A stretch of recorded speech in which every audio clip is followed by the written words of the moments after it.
अस्सलाम वालेकुम। आज के प्रोग्राम में आगाज़ में मैं चाहूँगा कि कुछ जो सोशो इकनॉमिक इश्यूज़ हैं उसको थोड़ा सा हाईलाइट करूँ, फिर हम पॉलिटिकल इश्यूज़ की तरफ आएंगे। फ्री आटा या सस्ता आटा बांटने का सिलसिला जो है वो लोगों की जान भी ले रहा है और उनकी इज़्ज़त भी ले रहा है। लोग कतारों में घंटे खड़े होकर रुसवा हो रहे हैं और शायद ये कोई बहुत एफिशिएंट मॉडल नहीं है। आप बेनज़ीर इनकम सपोर्ट प्रोग्राम का जो एक आपके पास डेटाबेस मौजूद है, काफ़ी अच्छी वो डेटाबेस है, उसमें मज़ीद काम किया जा सकता है, उसको एक्सपेंड किया जा सकता है, उसमें मज़ीद लोगों को डालना है, मज़ीद को डाला जा सकता है। बाकायदा उसका एक साइंटिफिक तरीक़ाकार है। उसके अंदर कैश डिस्ट्रीब्यूशन में इजाफ़ा करने की ज़रूरत है। अगर आप पहले 4 दे रहे हैं तो आप उसको 8 दे दें, 10 दे दें, लेकिन वो बहुत एफिशिएंट तरीक़ाकार है। जो रेसिपिएंट है उसका, वो अपनी मर्ज़ी से जहाँ से चाहे वो आटा ख़रीद ले, इज़्ज़त के साथ जाए, दुकानदार को पैसे दे। आटा लेना है या दाल लेनी है, ये उसकी स्वाबदीद हो।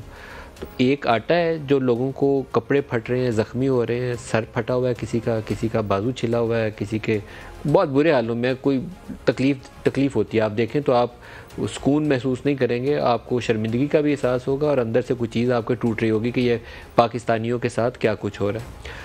तो दूसरा एक जो हुकूमत ने ऐलान किया कि हम सस्ता पेट्रोल देंगे, मोटरसाइकिल को भी देंगे, रिक्शा को भी देंगे और जो छोटी गाड़ियाँ उनको भी देंगे। शायद इससे बुरी प्रपोज़ल और कोई हो नहीं सकती। हुकूमत के लोग तो सियासी लोग हैं, उन्होंने अपने सियासी मकासद देखने, लेकिन आप उसका भी एफिशिएंट मॉडल यही है कि आप बेनज़ीर इनकम सपोर्ट प्रोग्राम की जो डेटाबेस है उसको इस्तेमाल करें।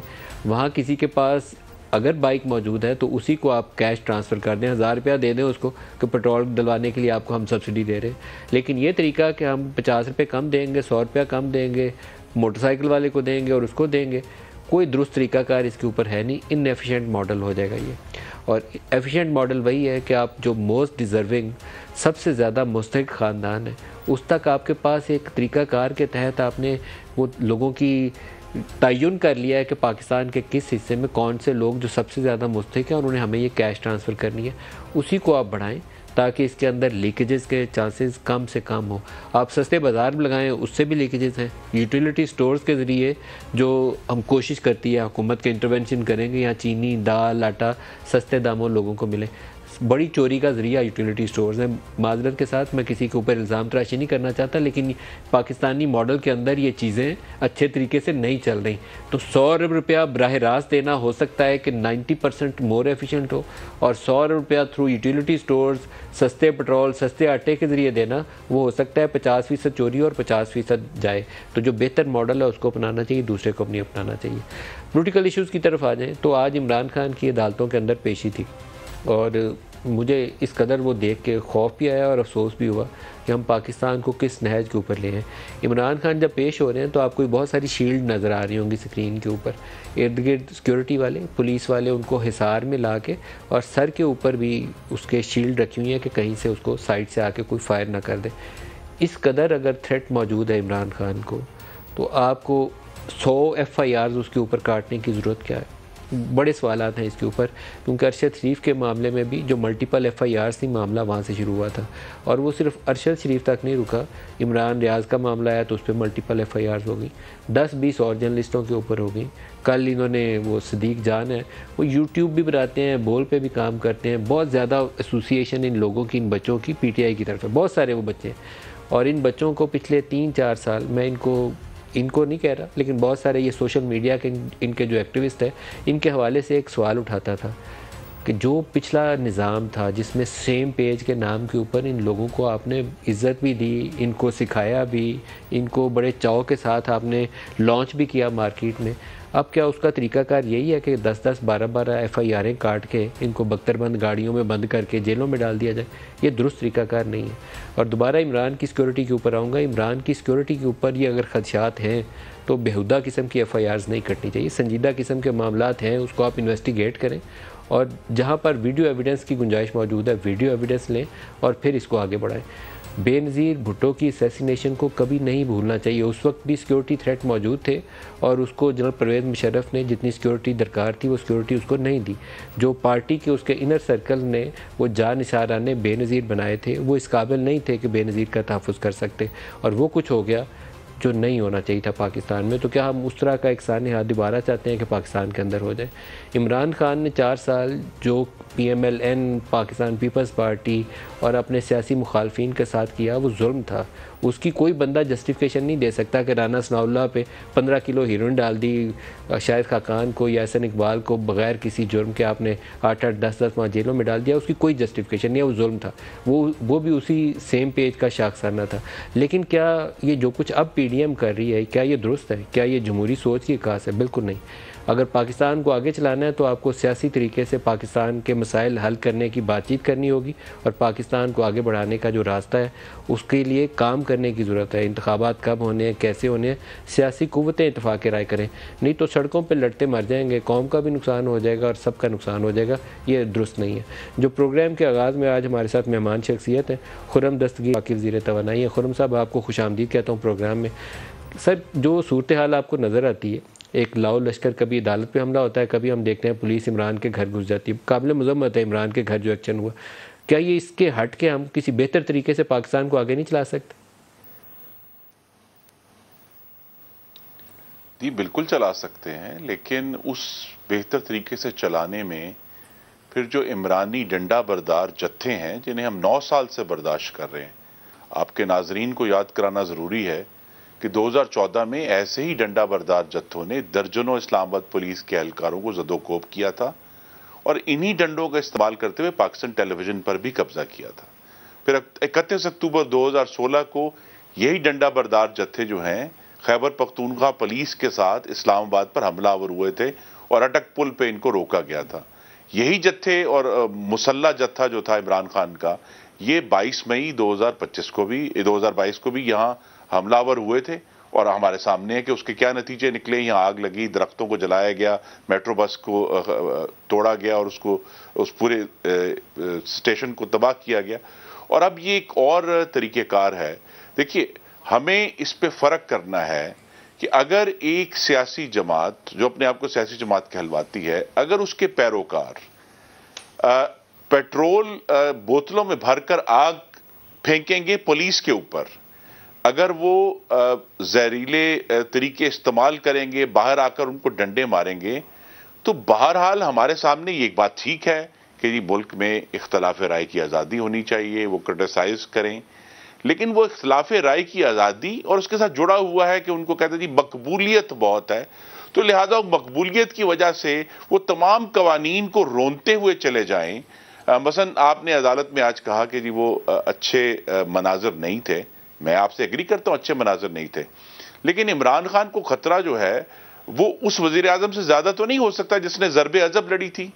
तो मोहम्मद नवाज शरीफ तो तमाम 2018 से पहले भी वो अदालतों में पेश हुए, कभी उन्होंने ये नहीं कहा कि जी मुझे खतरा है। आपने जितनी मिसालें मुझे दी, 2014 का धरना, 2014 का धरना, इस्लामाबाद की तरफ जब वो कहते थे इस्लामाबाद लॉकडाउन कर दूंगा, वो, या 25 मई को जो कुछ हुआ, ये तमाम वो वाक़यात हैं जिसमें उनका सेम पेज का बड़ा दखल था। इस्टेब्लिशमेंट उनको बैक करती थी इस प्रोसेस के अंदर। फैज़ाबाद धरने में इस्टेब्लिशमेंट की बैकिंग मौजूद थी, 2014 वाले धरने के अंदर मौजूद थी। ये तमाम बातें हक़ाइक़ का हिस्सा हैं, लेकिन आप इनको क्यों दोहरा रहे हैं? आप वैसे ही काम करना चाहते हैं? मैं तो जस्टिफाई नहीं कर सकता उन एक्शन को इस्टेब्लिशमेंट की मदद से इस्लामाबाद के ऊपर चढ़ाई की जाए। नहीं, मैं सिर्फ ये कह रहा हूं कि डंडों का इस्तेमाल करके पुलिस को जख्मी करना सियासी मज़ाहमत नहीं है। मकबूलियत का दावा करके पाकिस्तान के कवानीन को रोंदना सियासी मज़ाहमत नहीं है, जिसे हम कहते हैं पॉलिटिकल स्पीच या पॉलिटिकल एक्सप्रेशन। वो एक्सप्रेशन जिसमें 58 पुलिस वाले जख्मी हो जाएं, उसको किसी भी तरह उसका दिफा नहीं किया जा सकता। ठीक है, आपने हमें कहा कि जी देखिए आपने FIR बड़ी कर दी, उसमें कुछ FIR ठीक है, उसमें कुछ पर एतराज भी हो सकता है, लेकिन एट द सेम टाइम अगर सियासी एक्सप्रेशन के नतीजे में आप पुलिस की गाड़ियां उठाकर नहर में फेंक देंगे, सरकारी अमला को नुकसान पहुंचाएंगे, तो ये इससे पहले ही, मैं एक और मिसाल, इससे पहले हमने सिर्फ ये काम TLP को 2021 में करते हुए देखा था, इमरान खान की हुकूमत थी, और तब टीएलपी ने 4 पुलिस वाले और 250 से ज्यादा जो है 4 पुलिस वाले शहीद किए थे और 258 ऐसे पुलिस वाले थे जिन्हें जख्मी किया था, और वो भी डंडे लेकर आए थे और उनकी भी जो है वो उस वक्त की हुकूमत जो है उनका सामना नहीं कर सकी थी। तो हमें ये ख्याल कि जी ये पॉलिटिकल एक्सप्रेशन जो है या मकबूलियत का जोम जो है वो हमें हर चीज की इजाजत दे देता है, मैं इसके ऊपर एतराज कर रहा हूं। बाकी इसके अलावा अगर पाकिस्तान की सियासी तारीख है वो बड़ी भयानक और तारीख है और उसमें बहुत सारी ऐसी बातें जिसका दिफा नहीं हो सकता। सलमान नकम राजा साहब भी हमारे साथ शामिल हो रहे हैं। राजा साहब बहुत शुक्रिया, आप हमें ज्वाइन कर रहे हैं। ये जो मल्टीपल FIRs वाला प्रोसेस है ये शायद इंसानी हकूक़ की खिलाफ वर्जी का सबसे बड़ा ज़रिया है। ये अरशद के मामले में, अरशद शरीफ के मामले में ये सिलसिला सबसे ज़्यादा भयानक शक्ल में हमारे सामने आता है कि उसकी शहादत हो गई, आज तक हमारे पास जवाब नहीं है। Imran Khan former prime minister है, 96 FIR लेके बैठा हुआ है, उसमें दहशत गर्दी की भी होंगी और दुनिया जहान की होंगी। क्या यही तरीकाकार है पाकिस्तान में इंसाफ का? देखिए, पाकिस्तान में तो यही तरीकाकार रहा है और इसलिए इस तरीकाकार को अब खत्म होना चाहिए। ये वाकईतन एक भयानक तरीकाकार है और हुकूमतें आती हैं अपने मुखालफिन के खिलाफ वही हरबे इस्तेमाल करती हैं, फिर खुद ही उन हरबों का एक वो हदफ भी बन जाती हैं। तो आज का जालिम कल का मजलूम और आइंदा का मजलूम उससे अगले दिन का जालिम बनता चला जाता है। तो ये एक इंतहाई भयानक एक चक्कर है जो इस मुल्क में चल रहा है और हर दौर में यही होता है कि जो मुक़्तदर हल्के हैं जिनकी तरफ लोग देखते हैं उनकी ताईद से ये तमाम काम किया जाता है, ये वरना नहीं होता। अब ये जो सूरत हाल इस वक्त हमारे सामने है मुतअद्दिद FIRs वाली, वो यकीनन कानून का एक इस्तेमाल है, बज़ाहिर कानून का इस्तेमाल है, सियासी एक आप कह लीजिए प्रोसिक्यूशन या सियासी तौर पे लोगों को अजियत जो देना है कानून के लिबादे में, ये हो रहा है और ये पहले भी होता रहा है, कोई पहली बार आज नहीं हो रहा। लेकिन राजा साहब तो एक आप सूरत हाल थोड़ी सी आप खुले अंदाज में इसको अगर देखें तो लोगों को थोड़ा सा इस पे रोशनी भी डालिए कि हम कहाँ पे मुंतज कहाँ पे होगा ये मामला सारा। इमरान खान ने 3.5 साल, राना सनाउल्लाह पे 15 किलो हेरोइन भी डाल दी, शाहिद खान को 8-10 महीने जेल में डाल दिया, एहसन इकबाल को डाल दिया, जितने अपोजिशन के बंदे वो डाल सकते थे उसने जेल में डाल दिए। अब ये आए हैं तो ये उसके घर पे शेल्स लेके पहुँच गए। बहुत बड़े हम किसी एक्सीडेंट का इंतज़ार कर रहे हैं कि कोई बहुत बड़ा हादसा हो जाए, हम सियासी रास्ते की कोशिश नहीं कर रहे। ये हट धर्मी है, वो पुलिस वाले आए हैं तो वो गाड़ी तोड़ के उन्होंने नहर में फेंक दी है। मुझे तो समझ नहीं आती कि पाकिस्तान आगे कैसे चलेगा। देखिए, 2 मामलात हैं अगर हम सच्चाई से बात करना चाहें तो। जब हम कहते हैं ना कि उस दौर में ये हुआ, शाहिद खाकान को डाल दिया इतने महीनों के लिए जेल में, फलां पे हीरोइन निकाली, तो ये सारा कुछ देखें किसी की पुश्तनाई के बगैर नहीं होता। हम जानते हैं नैब किससे हिदायत लेता था, नैब कभी भी किसी सिविलियन हुकूमत के ताबे नहीं रहा। ये एक हमारी बड़ी मुसल्लम एक हकीकत है, ना कल था ना आज है। अब सरबराही किसके पास है? कल एक रिटायर्ड जज साहब के पास थी, लेकिन हकीकत वही थी। इन इदारों को इस्तेमाल किया जाता है सियासी नहीं बल्कि जबर जो है उसकी सजा पैदा करने के लिए। राजा साहब, मैं आपकी जस्टिफिकेशन से इत्तेफाक नहीं करूंगा क्योंकि इमरान खान पब्लिकली इस चीज का प्रचार करते थे और उसमें सेटिस्फेक्शन महसूस करते थे, कहते थे मूंछों से पकड़ के इसको जेल में डालूंगा। इसका इसी ठीक कह रहे हैं आप, वो बात आप ठीक कह रही है। लेकिन जो रेट्रिक इस्तेमाल होता है जो हुकूमतें करती हैं, आज की हुकूमत भी इसकी जिम्मेदारी ले लेगी, उस दिन की हुकूमत भी लेती थी और बल्कि उसमें वो महसूस करते हैं कि हमारी सियासी बर्तरी हो रही है, ये मैं बात तस्लीम करता हूँ। लेकिन उसके पीछे जो ताकतकार फरमा है उसके ऊपर नजर हमारी रहनी चाहिए, उसके बगैर कहानी जो है वो मुकम्मल नहीं होती। इसलिए हमें अब ये फैसला करना है कि हमने कानून को किसी के कहने पर इस्तेमाल करना है, मकासद हासिल करने के लिए, वो सियासी हो या वो ताकत की जो एक कशमकश है उसमें कोई हदफ हासिल करने के लिए हो। असल जो मामला है हमारे सामने रहना चाहिए। मेरी नजर में अगर मामला सिर्फ सियासी जमातों के दरमियान हो तो वो या बदेर एक सियासी इस्तेहकाम की जानिब बात चली जाएगी। सियासी जमातें जो हैं उनके पास बिलाखिर कोई चारा नहीं होता सिवाय इसके कि वो मिलजुल कर काम करें, एक दूसरे के वजूद को तस्लीम करें। लेकिन यहाँ पे मामला कुछ फर्क है, ये सिर्फ सियासी जमातों के दरमियान मकालमा नहीं है। ये खुर्रम साहब, आप बताएंगे कि ये मामला हम सियासी तरीके से आगे चलाने की पोजीशन में हैं या आज भी किसी इंटरवेंशन का हम इंतज़ार कर रहे हैं कि कोई और आएगा और वो रास्ता देगा या फैसला करेगा?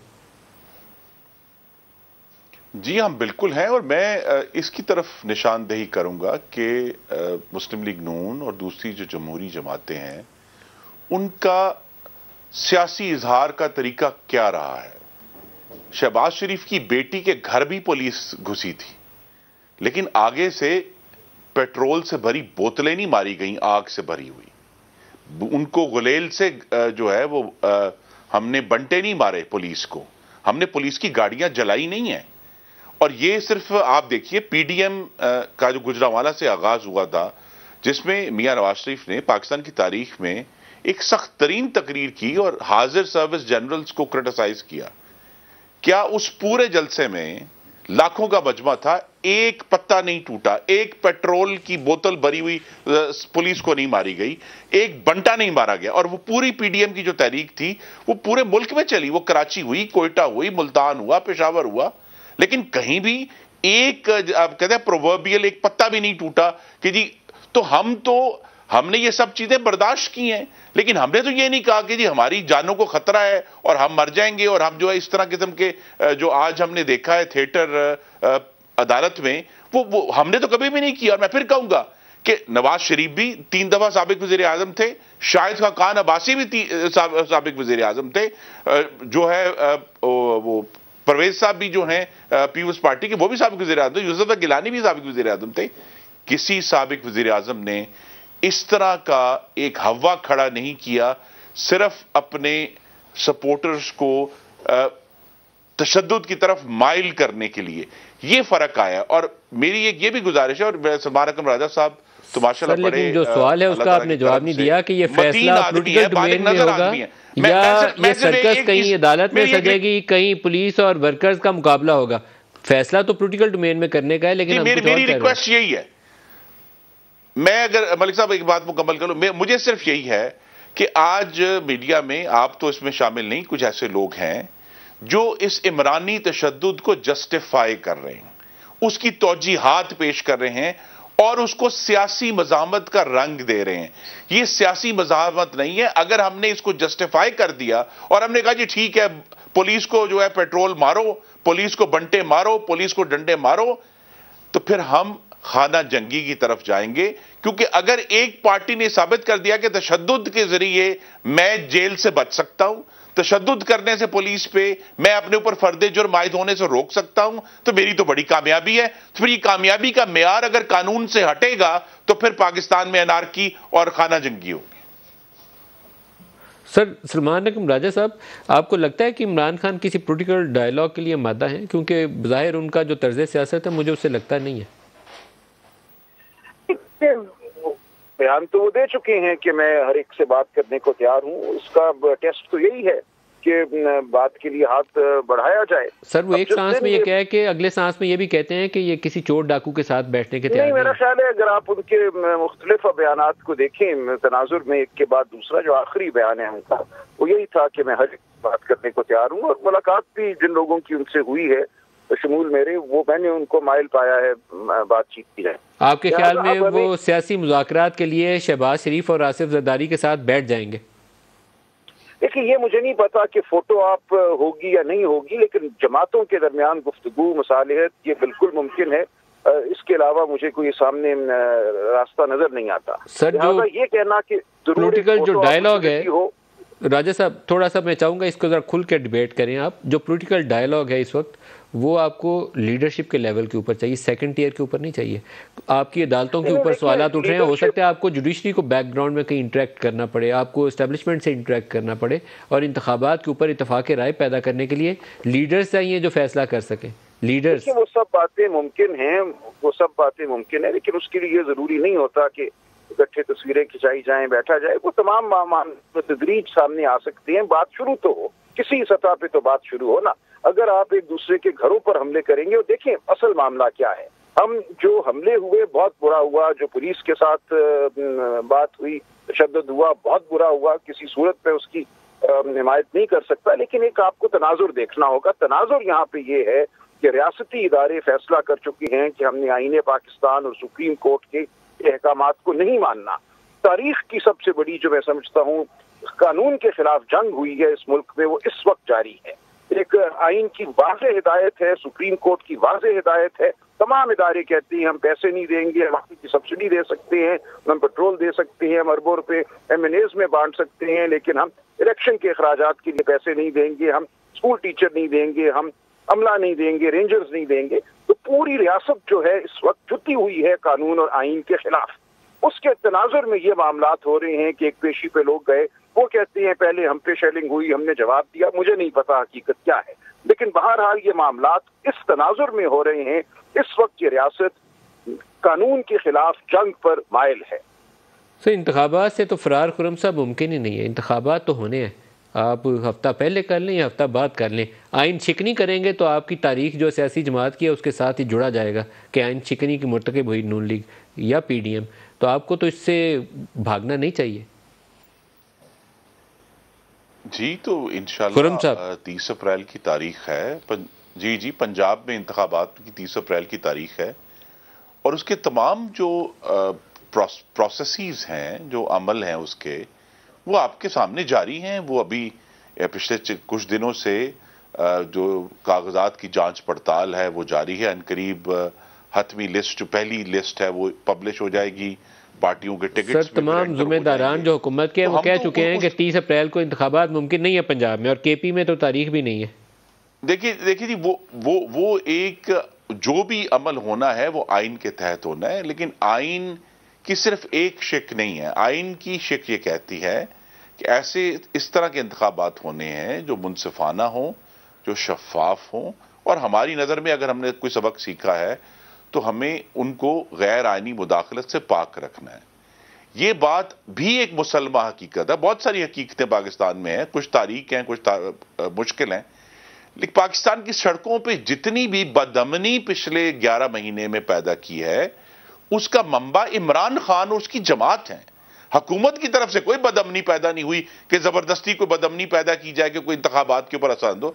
और अगर दूसरा इशू है कि उनकी इमरान की एक और जो जहरीली वरासत हमें मिली है वो खैबर पख्तूनख्वा में दोबारा से दहशतगर्दी का ऊद कर आना है और उसके हम नताइज भुगत रहे हैं। लेकिन मैं फिर इस पर दोहराऊंगा कि हुकूमत इंशाअल्लाह इसके ऊपर क्लियर है कि 30 अप्रैल को पंजाब में इंतखाबात होंगे, और अगर खैबर पख्तूनख्वा में कोई डेट आ जाती है तो उस पर भी इंतखाबात होंगे। इशू यही है कि हमें इस ब्रेक ले लें। प्रोग्राम में दोबारा खुशामदीद कहते हैं। हमारे नुमाइंदे शकील अहमद इस वक्त हमारे साथ हैं। शकील साहब, ये फरमाइएगा कि IMF की टॉक्स कहाँ पहुंची, कब एग्रीमेंट होगा, रुकावट क्या रहेगी है पीछे? देखिए मलिक साहब, थैंक यू वेरी मच। मैंने यही क्वेश्चन आज पूछा था IMF के जो रेजिडेंट रिप्रेजेंटेटिव हैं पाकिस्तान में, ईस्टर परेज रोइस से, कि डेडलॉक कहाँ पे है, क्यों मुआहदा नहीं हो रहा और कितने दिन लगेंगे। उन्होंने कोई टाइम फ्रेम नहीं दिया। अलबत्ता उनका ये कहना था कि हमारी बातचीत के अंदर खातिर-ख्वाह पेशरफ्त हुई है और कुछ बाकी पॉइंट्स हैं जिनको पूरा होना है, उसके बाद स्टाफ लेवल एग्रीमेंट होगा।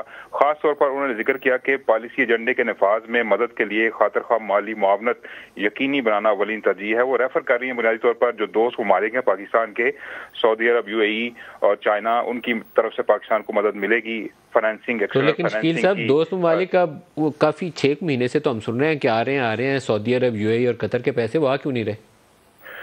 मलिक साहब, बुनियादी वजह जो हमने वज़ारत खजाना के हुकाम से भी पूछा है, एक तो पॉलिटिकल अनसर्टेनिटी है पाकिस्तान के अंदर। दोस्त ममालिक भी ये देख रहे हैं कि किसी साइड पे ये मामला लगे, पॉलिटिकल जो इंस्टेबिलिटी है, इलेक्शन होंगे या नहीं होंगे, या यही गवर्नमेंट कंटिन्यू करेगी, ये बुनियादी वजह बताई जा रही है। और इसका नुकसान ये हो रहा है कि रुपए की कदर मुसलसल गिरती जा रही है, और इसके अलावा अब पॉलिसी रेट में मजीद इजाफा करना पड़ेगा। 4 अप्रैल को इजलास भी बुला लिया गया है, और साथ साथ इन्फ्लेशन जो है वो पहले ही 50 साल की बुलंद तरीन सतह पर है, 31.5%, उसमें भी इजाफा हो रहा है। तो एक गैर यकीनी की सूरत हाल है। ना IMF कंफर्म कर रहा है, ना वज़ारत खजाना के हुकाम कंफर्म कर रहे हैं कि स्टाफ लेवल एग्रीमेंट कब होगा। यही बताया जा रहा है कि चंद रोज में होगा, लेकिन अभी तक उसका दूर दूर तक निशान नहीं है, क्योंकि कोई फाइनल डेट नहीं दी जा रही इस हवाले से। एक आखिरी सवाल आपसे पूछ लूँ, हुकूमत की जानिब से ये जो खबरें आ रही हैं कि हम पेट्रोल सस्ता देंगे, वो फ्री आटा के ऊपर हम लोगों के ऊपर धक्कम पेल में जाने जाती लोगों की देख रहे हैं, इसके ऊपर भी आपने उनसे पूछा कि क्या वो बेनजीर इनकम सपोर्ट वाला मॉडल बेहतर है, या ये ट्रकों के ऊपर आटा लाद के और पेट्रोल मोटरसाइकिलों में 50 रुपए कम डाल के ये मॉडल बेहतर है? जी, इस हवाले से भी उनका बयान सामने आया, उनसे बात हुई। उनका ये कहना है कि IMF जो है वो टारगेटेड सब्सिडी देने के तो हक में है, लेकिन ये जो गवर्नमेंट अनाउंस कर रही है, जो स्कीम लेके आ रही है 50 रुपए फी लीटर पेट्रोल पर सब्सिडी देनी है 800 सीसी तक की गाड़ियों या मोटरसाइकिल वालों को, और इस हवाले से कोई कंसल्टेशन या मुशावरत नहीं की गई। उनका ये भी कहना था कि इस हवाले से हुकाम से बातचीत होगी कि स्कीम की कुल लागत क्या होगी, अहदाफ क्या होंगे, इसकी ऑपरेशनल जो डिटेल्स हैं वो क्या होंगी। तो लगता यूं है कि इस तरह के गवर्नमेंट की तरफ से जो पॉलिटिकल स्टेप्स लिए जा रहे हैं वो भी एक रुकावट बन रही है IMF के साथ स्टाफ लेवल एग्रीमेंट में ताखीर की, क्योंकि नई चीजें गवर्नमेंट की तरफ से सामने आ रही हैं, उस पर IMF वजाहत मांग रहा है, तो ये मामला लिंगर ऑन हो रहा है, किसी तरफ बैठ नहीं रहा। तो आगे शकील साहब आपका बहुत शुक्रिया, आप हमारे साथ रहे। AKD ज्वाइन कर रहे हैं और खुर्रम साहब भी हमारे साथ हैं। AKD साहब, पहले आपसे चाहूँगा, IMF भाग रहा है पाकिस्तान से नामालूम वजूहात की बिना पर। दोस्त ममालिक ने पैसा वादा किया हुआ है, वो दे नहीं रहे हैं, और इकॉनमी बैठ रही है। कहाँ जा रहे हैं हम? मेरा अपना ये ख्याल है कि जो मेरे हद तक समझ है, जहाँ तक मैं समझता हूँ, दोस्त ममालिक ने पैसे तो देने, वो भाग नहीं रहे, लेकिन वो ये कह रहे हैं कि आप पहले IMF से बात करें, IMF से पैकेज लें, अपने आप को डिसिप्लिन करें, उसके बाद हम आपको पैसे देंगे। IMF का मेरे ख्याल से ख्याल ये है, वो ये कह रहे हैं कि भाई अगर इतना $5 बिलियन का गेप आपका है और अगर आपके दोस्त ममालिक पैसे नहीं देंगे तो फिर आपको फायदा नहीं है हमें पैसे देने का। तो मेरा अपना ख्याल है ये एक डिस्प्यूट है और उसके लिए उन्होंने कंडीशन डेफिनेट जो रखी है वो वही यही कंडीशन है कि आप उनसे मालूम करें, लिखवा के ले आए कि ये पैसे आपको देंगे। तो मेरा नहीं ख्याल है कि वो गुड फेथ में पैसे देने वाले लिख के क्यों देंगे आपको। ये तो गवर्नमेंट को चाहिए कि उससे नेगोशिएशन करें और बातचीत करें, और जो मैं समझता हूँ हमारा ये शॉर्टफॉल है, बजट में भी बहुत शॉर्टफॉल है, ये सारी चीजें हम खत्म करें और IMF से पैसा लेना हमारे लिए काफी जरूरी है। लेकिन अब जो सिचुएशन नहीं क्रिएट हुई है कि जो हमने सब्सिडी देनी शुरू कर दी है अभी बातचीत के दौरान कि 100 रुपए पेट्रोल प्राइस हम कम कर देंगे और बड़ों से ज्यादा ले लेंगे, चले अगर ये हो जाता है अच्छी बात है, लेकिन डेफिनेट IMF इसको अपोज करेगा, वो किसी सूरत में भी एक्सेप्ट नहीं करेगा। अब ये सारी सिचुएशन देख के तो मुझे अंदाजा हो रहा है कि लगता है कि अब करंट गवर्नमेंट इलेक्शन के मूड में दिख रही है, वो इस सिचुएशन से निकलना चाहती है जो हमारी अकल समझ रही है। उनका ये ख्याल है कि इतनी सारी कंडीशनें IMF की मानेंगे फिर इलेक्शन में हमें वोट तो पड़ेंगे नहीं। तो मुझे लग रहा है कि मुझे यू टर्न दिख रहा है, और यू टर्न इस तरह दिख रहा है कि शायद हो सकता है कि IMF अभी पेंडिंग हो जाए और इलेक्शन पहले हो जाए। आप साथ ही रुकिए, खुर्रम साहब से पूछते हैं। खुर्रम साहब, आप कुछ वजाहत फरमा सकते हैं? IMF की सारी शराइत आपने मान ली, सर्कुलर डेट को कैसे टैकल करना है, टैरिफ इंक्रीज करनी है, सरचार्ज आयद करना है, वो चीज़ें हमने कर दी जो चाहिए थी बहुत सारी करनी, लेकिन कई सालों से नहीं कर रहे थे। IMF लेकिन ऑन बोर्ड नहीं आया। जी, IMF ऑन बोर्ड नहीं है, ये इस पे ज्यादा बेहतर तो आपको मालूम है कि वजीर खजाना या वजारत खजाना ही कमेंट कर सकते हैं। लेकिन इसमें कोई शक नहीं है कि हमने जो तमाम टेक्निकल मामलात थे वो तो अब हल हुए भी कई हफ्ते हो गए हैं, और मसलन आज जो नंबर्स आए हैं आपके नाजरीन को मालूम होगा कि 2018 में कौम को यह बताया जाता था कि जी करंट अकाउंट डेफिसिट सबसे बड़ी चीज है, वही इकोनॉमी को चलाता है। तो करंट अकाउंट डेफिसिट जो है वो पिछले 8 माह में जो गुजरे हैं जुलाई से फरवरी तक, वो उससे पिछले साल के मुकाबले में 70% कम है। तो करंट अकाउंट डेफिसिट की कमी जो है उससे ये हमें तो नतीजा यही निकालते हैं मंतकी तौर पे कि पाक रुपये पे कोई प्रेशर नहीं होना चाहिए, लेकिन प्रेशर है, और प्रेशर इस चीज का है कि जी यहां कोई बहुत बड़ी स्पेकुलेशन हो रही है, या जो भी ब्लेम किया गया कि जी हमारे जो हमसाये ममालिक हैं वहां से इशूज हैं। ये इशूज ऐसे हैं जो हमें डिस्टर्ब कर रहे हैं, लेकिन IMF के हवाले से जितने भी टेक्निकल इशूज थे वो हम रिजॉल्व कर चुके हैं। और अगर इसमें कोई रुकावट है तो वो ये जरूर हो सकती है कि ये अमेरिका के अफगानिस्तान से इनखला के बाद या मगरबी दुनिया के अफगानिस्तान से इनखला के बाद ये पहली सीरियस नेगोशिएशन हो रही है जिसके अंदर बहुत सारे दूसरे जो दुनिया में जियोपॉलिटिकल तब्दीलियां आई हैं, तो उसका असर कम से कम मैं अपनी जाती राय दे सकता हूं, इसमें कोई ये हुकूमती पॉलिसी नहीं है। मेरे ख्याल में तो उसका बहुत बड़ा असर है कि दुनिया की जो जियोपॉलिटिक्स है, खासतौर पे पिछले साल जब रूस ने यूक्रेन पर हमला किया और हर एक सुपर साइकिल क्रिएट हुआ कमोडिटीज का, तेल का और एनर्जी का खास तौर पे, तो हम उसमें फंसे हुए हैं। और उसके अंदर ये जो IMF का प्रोग्राम है, तमाम तर टेक्निकल इश्यूज सॉल्व करने के, तमाम लेजिस्लेशन कर देने के बावजूद अगर उसमें कोई रुकावट आ रही है तो उसके ताल्लुक मेरी नजर में, ये पर्सनल, फिर दोहराता हूं, पर्सनल राय है कि उसकी वजह जो है वो जियो पॉलिटिक्स। AKD साहब, जो इकॉनमी है, मैं टेक्सटाइल वालों की खबरें पढ़ रहा हूँ तो वो कह रहे हैं कि हम मारे जाएंगे क्योंकि बहुत सारी चीज़ें इंपोर्ट के साथ जुड़ी हुई हैं, फॉरेन एक्सचेंज है नहीं है, तो एक्सपोर्ट्स जो है उतनी हो नहीं पाएंगी जितनी पिछले साल की थी। और ओवरऑल भी मैं देखूँ 8 माह के जो नंबर हैं तो $2 अरब पिछले साल की निस्बत एक्सपोर्ट्स नीचे जा चुकी हैं 8 माह के अंदर। रिमिटेंसेस रुपए की डिवेल्यूएशन के बावजूद नीचे जा चुकी हैं पिछले साल की निस्बत। इंपोर्ट्स हमने कम की हैं लेकिन साथ हमने इकॉनमी बिठा दी है और बेरोज़गारी और महंगाई का एक नया सैलाब जो है उसको जन्म दे दिया है। हम कहीं इसको ब्रेक लगाने की पोजीशन में नहीं है, इंसाइट नहीं है कि इकॉनमी संभलेगी कैसे अभी। देखिए, मैं आपने जो बात की टेक्सटाइल की, तो मेरा अपना ये ख्याल है कि टेक्सटाइल अगर $2-3 बिलियन की कम भी हो जाती है तो हमारा इंपोर्ट का जो रॉ मटेरियल है वो ज्यादा कम होगा। तो मेरा नहीं ख्याल है कि हमारी टेक्सटाइल की जो एक्सपोर्ट है कभी भी हमें उससे कोई फायदा हुआ हो। तो उनकी ख्वाहिश होती है डिवेल्यूएशन होता रहे, रुपी वीक हो। रुपी वीक होने की वजह से जो महंगाई आती है ना, ये शायद हम बर्दाश्त भी नहीं कर पाएंगे आने वाले दिनों में। तो मेरा ख्याल है कि पाकिस्तान की एक्सपोर्ट में दूसरे एरियाज पे आपको जाना चाहिए, जैसे राइस वगैरह, IT वगैरह, ये एक्सपोर्ट मीट है। इस तरह की आइटम्स में हमें अब एक्सपोर्ट को फोकस करने की जरूरत है। टेक्सटाइल अगर आप जितनी भी एक्सपोर्ट कर लें, और पाकिस्तान में 20% अगर आप उठा के देख लें कि आपकी एनर्जी की डिमांड कम होती है तो आपको $20 बिलियन बचते हैं। 80% तो आपकी अपनी गैस ऑयल खुद आप प्रोड्यूस करते हैं। 20% जो आप इंपोर्ट करते हैं उसकी कॉस्ट और जो 80% ये तकरीबन ऑलमोस्ट सेम है। तो मैं समझता हूँ कि जो इंपोर्ट हमारी एनर्जी हो रही है वो बहुत महंगी हमें पड़ती है। और पाकिस्तान में अगर ये टेक्सटाइल वगैरह की एक्सपोर्ट बढ़ाने के लिए जो स्टेप्स लिए जाते हैं उससे हमें कभी फायदा नहीं हुआ। लेकिन हमारी बदकिस्मती है, कोई पॉलिसी मेकर इस पे आके बात नहीं करता।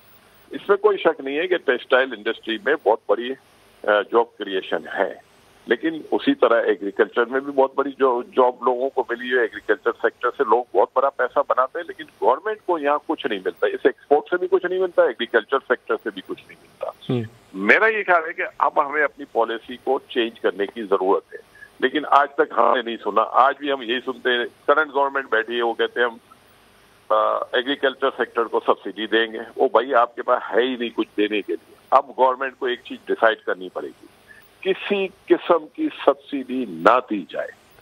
अगर आप ये सब्सिडी खेलते रहें, आपका मुल्क कभी भी आगे नहीं बढ़ेगा।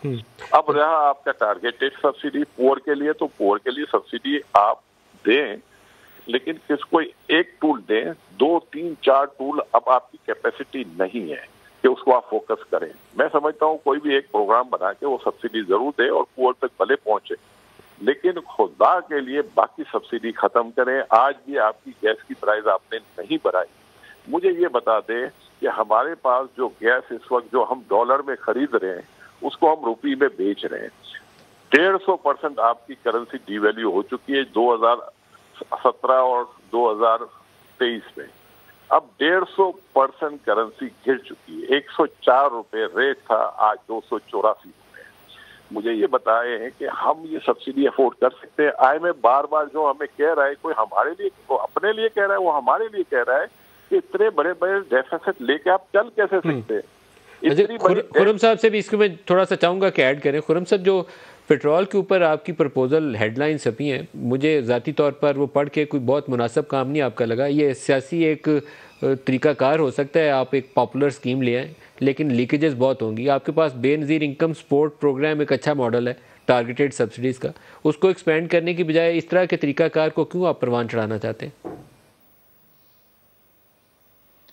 जी, AKD साहब की बात से इख्तलाफ मुश्किल है। और ये जो मुल्क के 75 साल गुजरे हैं पिछले, और ख़ास तौर पर जो तजर्बा इमरानी हुआ है और उसका जो कलैप्स हुआ है, इसमें कोई शक नहीं है कि पाकिस्तान की जो सियासत है, पाकिस्तान की हाकमियत है, पाकिस्तान की रियासत को चलाने का जो अंदाज है, और पाकिस्तान की मुईशत जिसके अंदर पाकिस्तान की एक्सपोर्ट्स का जो स्ट्रक्चर है, ये जो 75 साल हम लेकर चलते रहे हैं, ये मुकम्मल तौर पर अब नाकाफी और मतरूक हो चुका है। और इसे जिस आगे लेकर चलना है, हम सब ने, ये हमारी जिम्मेदारी है कि इस पे ये बिल्कुल ठीक कहते हैं कि टेक्सटाइल एक्सपोर्ट नहीं करनी, इंफॉर्मेशन टेक्नोलॉजी की सर्विसेज एक्सपोर्ट करनी है।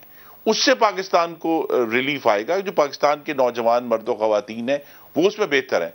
तो ये जो आपने पेट्रोल की सब्सिडी का सवाल किया, वो तो सिर्फ एक टेम्परेरी मेजर है आवाम को रिलीफ देने के लिए, लेकिन लॉन्ग टर्म में ये बिल्कुल ठीक है कि हमें अपने एग्रीकल्चर सेक्टर में भी ये जो प्राइसिंग हमने दी हुई है कि जी गवर्नमेंट की कंट्रोल प्राइस है जिसके ऊपर गंदम और चीनी का दारोमदार है, और हमारा पूरा जो ज़रूरी निज़ाम है वो उसके एक हॉस्टेज बना हुआ है उस प्राइसिंग के जो सूबे और वफाक करते हैं।